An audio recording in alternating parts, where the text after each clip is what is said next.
Hey there, podcast fam. Welcome to another fascinating episode of AI Insights with Nia and Adam.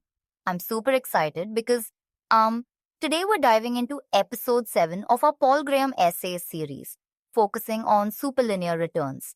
That's right. And I've got to say this is one of those essays that really blew my mind when I first read it. It's all about how the returns for performance aren't just linear. They're actually super linear. Um could you break that down a bit? Like what exactly does superlinear mean? So you know how teachers always told us you get out what you put in. Well, Paul actually challenges that idea. He explains that in reality, if your product is just half as good as your competitors, you don't get half the customers, you might get none at all.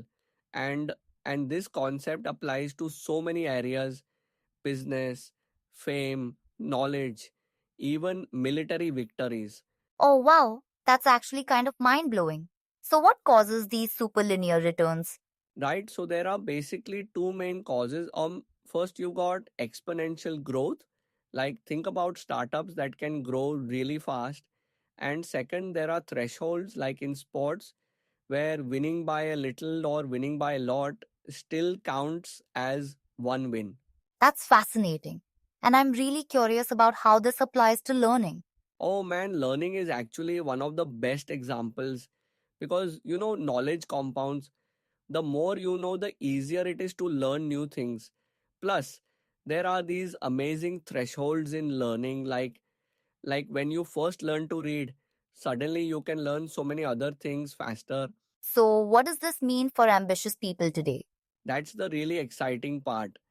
Paul argues that we are actually living in a time where these opportunities for superlinear returns are expanding. Like 50 years ago, you had to be part of a big organization to do anything significant. But now you can work independently, reach audiences directly, find collaborators online. Wow, that's really empowering. But is this path for everyone? Actually, no, and that's an important point. Paul's pretty clear that this isn't for everyone. It's really for two types of ambitious people: those who know they're exceptionally good, and young people who can afford to take the risk to find out. This has been absolutely fascinating. Before we wrap up, any final thoughts? Yeah, I think the biggest takeaway is that in today's world, the potential for superlinear returns is greater than ever. But you've got to be willing to take risks, follow your curiosity, and do exceptional work.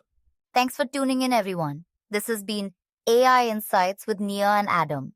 Don't forget to like, subscribe, and join us next time for more fascinating discussions about Paul Graham's essays.